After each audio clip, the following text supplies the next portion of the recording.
Sahabat cendekia, di bulan November ini akan terjadi pertemuan G20 di Bali. Seluruh pemimpin negara dari berbagai negara akan hadir di Bali untuk melakukan pertemuan membahas soal ekonomi dunia. Bali melakukan penyambutan yang sangat luar biasa, euforianya sangat luar biasa. Pemerintah Provinsi Bali begitu serius menggarapnya. Bahkan sampai urusan kecil pun diurus oleh pemerintah, yaitu dengan menurunkan spanduk-spanduk babi guling yang merupakan identitas kultural masyarakat Bali. Itu kuliner kultural yang begitu dikagumi pada masanya dan sekarang menjadi kuliner yang sangat digemari oleh masyarakat Bali. Di persiapan G20 ini sebetulnya apa sih yang kita dapatkan dari Bali? Signifikansinya seperti apa buat Bali?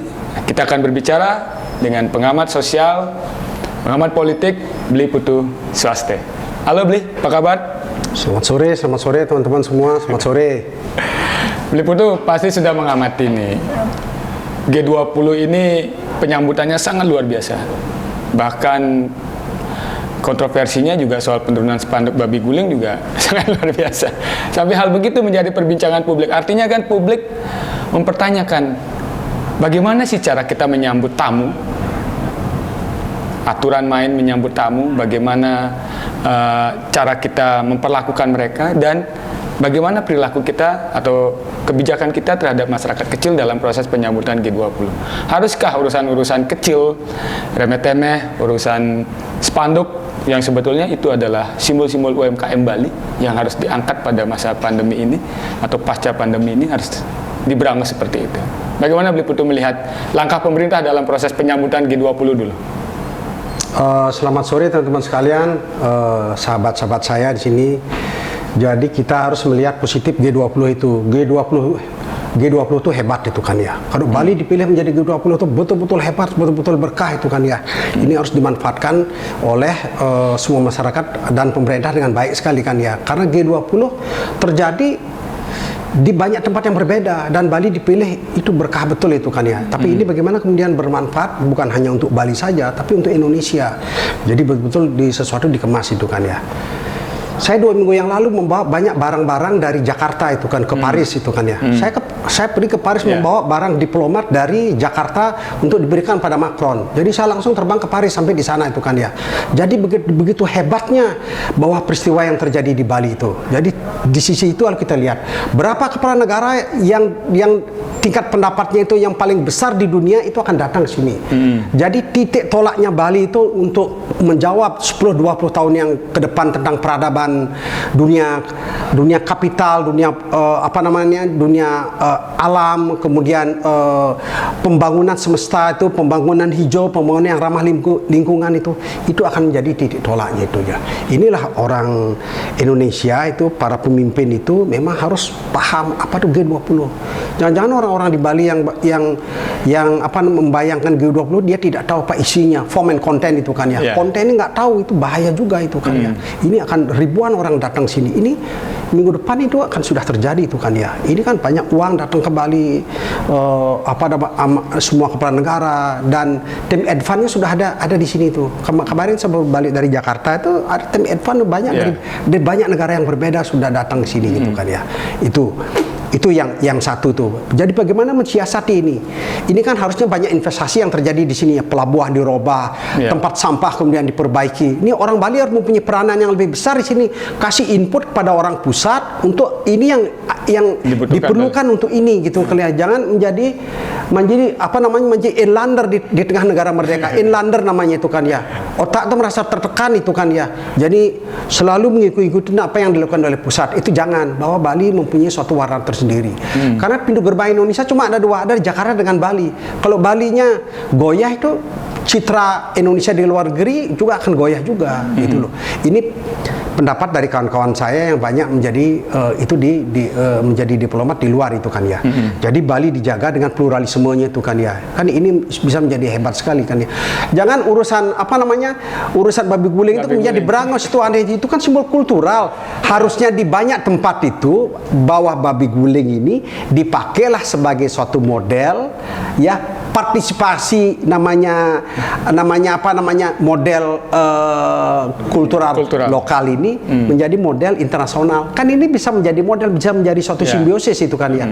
Inilah yang sebetulnya yang kita lihat namanya partisipasi kultural itu. Jangan mengikuti saja, itu mengikuti kan cara-cara lama itu udah selesai itu kan ya. Nah, itu satu. Kemudian apa yang yang harus didapat di sini kan ya. Memang di Bali itu tokoh pimpinan lokal dan lain sebagainya memang harus merumuskan ini. Apa yang kemudian didapat. Ini kemudian harus ada pertemuan tokoh-tokoh agama yang ada di seluruh dunia itu yang akan ada di sini kan, dia bagaimana merumuskan tentang pluralisme, tentang menghilangkan sekat-sekat antara pemeluk agama, sekat-sekat antara identitas kultural internasional itu. Sekat-sekat itu dia sudah hampir tipis sekali karena dia menuju pada humanisme universal itu kan ya. Itu kan ya. Anda bayangkan yang kemarin ini yang ada acara Katolik yang ada di Pesparani itu, yang kemudian ada di Lerantuka itu acara Katolik, tapi ketua penitiannya itu Kiai Haji itu kan. Jadi perubahan-perubahan sudah begitu. Tapi kalau Bali tidak melakukan namanya reformasi internal itu, dia sudah ketinggalan sepur, udah itu kan ya. Ya sama saja kan, saya nih baru datang dari Portugal itu dengan Camino de Santiago itu trek Katolik, tapi orang Hindu, Islam, Buddha, Shinto dengan ini bisa mengikuti apa namanya tuh adalah trek lintas kultural. Jadi itu spiritualisme itu kan ya. Jadi orang sudah sampai di sana itu kan ya. Jadi identitas lokal masih cukup kuat, tapi perjalanan spiritual masih, pencarian itu masih kemudian kita jalankan. Jadi orang sudah pencapaian sudah setingkat di sana. Inilah yang sebetulnya yang harus dicari di sini ya kan. Kemudian untuk memperkuat namanya seperti apa yang dikatakan oleh Pak Gede Sudibyo adalah bahwa UMKM harus diperkuat, karena itulah yang merupakan, jadi Jero Gede itu sering sekali mengatakan UMKM harus diperkuat. Karena kenapa? Karena itu merupakan stagger kekuatan ekonomi Bali itu kan, udah dari lama itu kan ya, jangan diabaikan itu. Karena kalau ini goyah, stabilitas ekonomi Bali akan goyah juga. Sebetulnya ini harus diperkuat itu. Pembersihan atau pemberangusan spanduk UMKM Babi Guling itu tidak hanya sekedar mereka menurunkan spanduk sebetulnya, tapi menghilangkan simbol-simbol kultural Bali itu dalam konteks G20 ini. Sebetulnya itu kan pemimpin kita saja yang baper itu kan ya. Harusnya kita kan memang biarkan saja. Harus berani. Jadi sajian makanan itu yang non muslim itu memang disajikan dengan babi guling itu, isi dan lain sebagainya itu kan. Itu kan model seperti di Eropa kan juga model juga kan ya. Kalau kita datang sana kita dikasih anggur. Anggur merupakan simbol kultural yang ada di Eropa Barat, anggur. Karena di sana kan tanaman anggur itu banyak. Jadi anggur itu merupakan representasi daripada simbol kulturalnya itu. Jadi kita mesti sadar inner looking kita kan ya. Apa yang merupakan simbol kekuatan yang ada di Bali? Buah-buahan yang Bali, kemudian simbolkan ini menjadi simbol ini menjadi kampanye kuliner yang akan menyebar ke seluruh dunia. Gitu. Kan itu kita ambil manfaatnya dari itu. Harusnya kan kita menangkap momentum itu. Tapi justru dengan pemberangusan ini kita menghilangkan momentum bagaimana memperkenalkan kultur kita, simbol-simbol kultural kita ke dunia.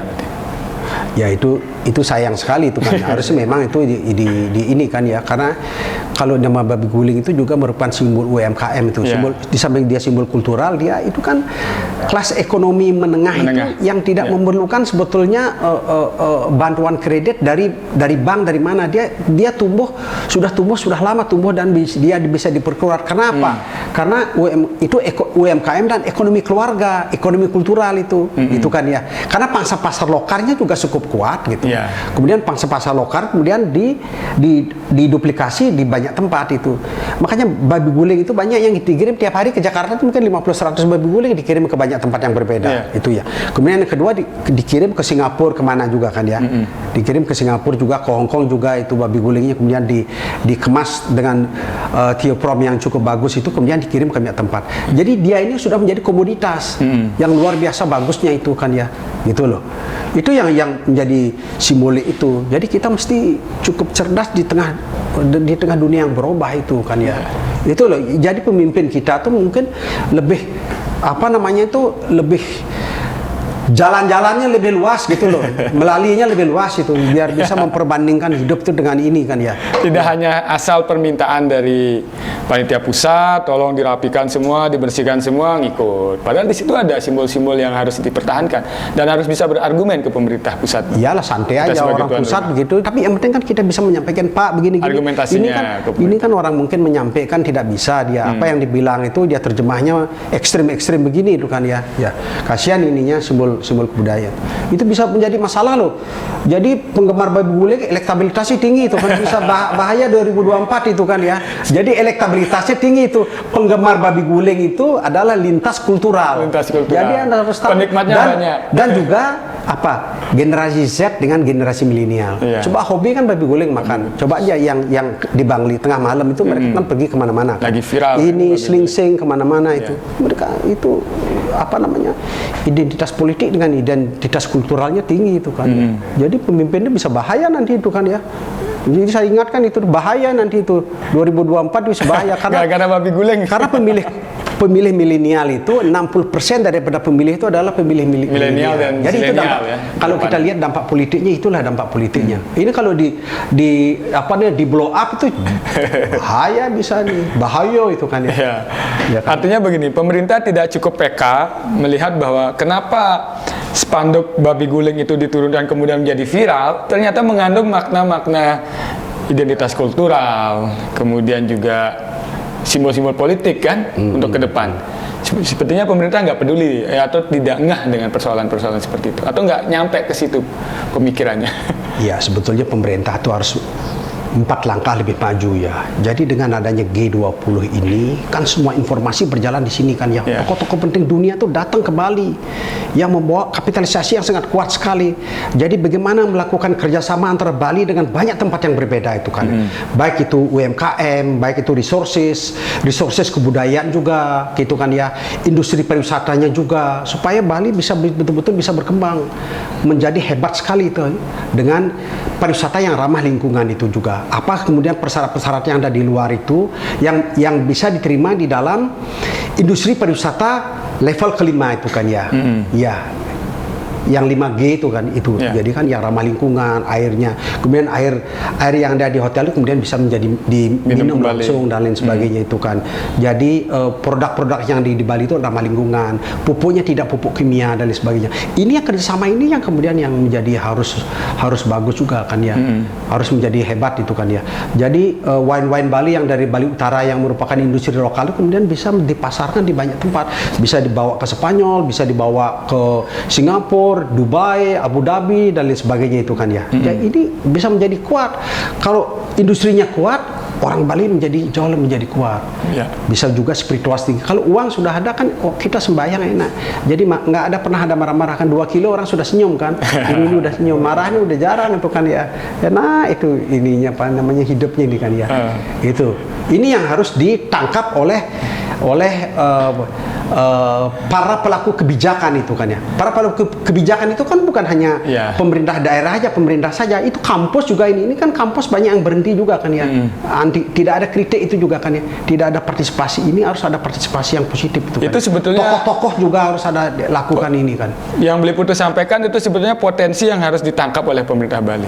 Tapi yang kita lihat selama ini, pemerintahnya sibuk bagaimana menyambut, bagaimana jalan menjadi rapi, kemudian melakukan pembatasan kegiatan ekonomi, pembatasan kegiatan masyarakat. Itu sebetulnya tidak harus dilakukan sebetulnya kan. Jadi tetap beraktivitas normal, ekonomi tetap berjalan. Kan harus itu yang kita lakukan, bukan melakukan pembatasan kegiatan masyarakat, kemudian melupakan esensi apa yang kita dapat dari G20. Seperti yang Beli Putu sampaikan. Ya itu kan kontraproduktif ya kan ya. Jadi kalau pemimpin ini mesti hebat gitulah ya. Jadi 4 langkah lebih maju itu kan ya. Makanya pemimpin kita siapapun yang jadi apa melalui ini harus banyak, jalan-jalannya banyak supaya ada perbandingan dalam hidup itu kan ya. Ya. Karena Bali bukan hanya Bali saja yang hebat, di tempat lain juga hebat. Tapi kalau ada perbandingan ini kita bisa ngambil kebijakan secara arif, secara lebih baik itu kan ya. Ongkos lebih murah, produktivitas lebih bagus, masyarakat lebih sejahtera, tidak menimbulkan konflik dengan lingkungan, tidak menimbulkan konflik horizontal dan lain sebagainya itu ya. Jadi itu di banyak tempat itu sudah berjalan itu. Lihat aja wali kota Kyoto dan lain sebagainya, dia pakai partisipasi lokal dan sebagainya, kemudian itu bisa berjalan itu kan ya. Ini yang hal-hal seperti ini yang juga yang bagus yang harus dijalankan juga. Dewan Perwakilan Rakyat harus betul-betul mengawasi itu, jangan jadi yes man aja kan ya. Asal bang studi banding itu dapat uang ini gitu, dia sudah cukup tenang itu. Ini harus dilakukan pengawasan, entah apalah partainya itu kan ya. Karena dia dipilih oleh publik itu kan ya. Jadi ini harus diawasi, check and balances. Baru kemudian maju, peradaban itu bisa menjadi maju. Kalau peradaban jadi mundur di tempat orang lain, orang sudah mendekati planet Mars itu kan ya. Kita masih ngomong soal apa namanya, soal identitas lokal itu kan ya. Jadi bisa bahaya sekali, kultur kita masih primitif gitu kan. Ini harus kita maju karena menjawab tantangan masa depan itu. Seperti sering dibilang oleh Pak Ngurah Bagus, itu seperti sering dibilang oleh Jero Gede di Bio itu kan ya. Ini yang akan menjadi yang menjadi tracknya di masa depan itu kan ya. Itu yang, karena sekarang kan ekonomi digital itu kan ya. Semua melalui, orang membayar aja kemudian melalui digital semua. Beli barang melalui digital semua dan sebagainya.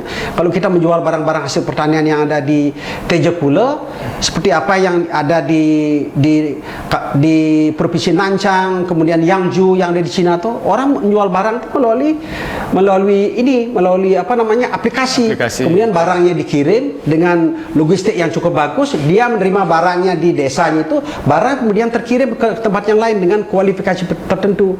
Masa depan akan menjadi seperti itu nantinya. Jadi kalau kita tidak cukup pintar di sini, kita akan ketinggalan oleh zaman yang berubah dengan cepat itu. Itu sebetulnya itu kemudian yang terjadi itu kan ya. Jadi pemimpin kita harus hebat ya. Jadi masa depan kalau pemimpin kita tidak hebat, kebudayaan akan mengalami involusi, ya kan ya, mengalami involusi, mengalami kayak kapur barus.